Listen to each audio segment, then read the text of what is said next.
আমাদের বিশ্বাস এই মেঘ আমাদের আকাশ থেকে কেটে যাবে,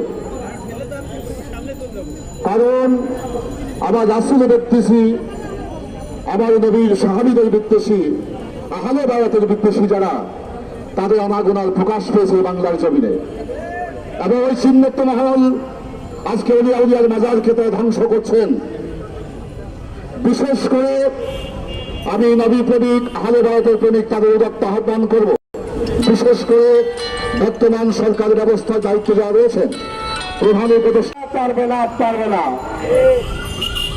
আমরা যেমন ইতিহাস করেছি, আমরা ইতিহাস পড়েছি, ইতিহাস পড়তেও শিখেছি, আমরা গড়তেও জানি, আমরা প্রতিরোধ করতে জানি।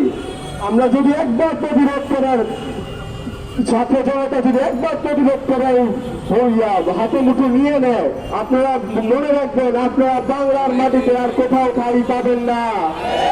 তাই আপনাদেরকে হুঁশিয়ার করে দিতে চাই, এসে অপকর্ম আপনারা বন্ধ করুন। আসসালামু আলাইকুম ওয়া রাহমাতুল্লাহি ওয়া বারাকাতুহু।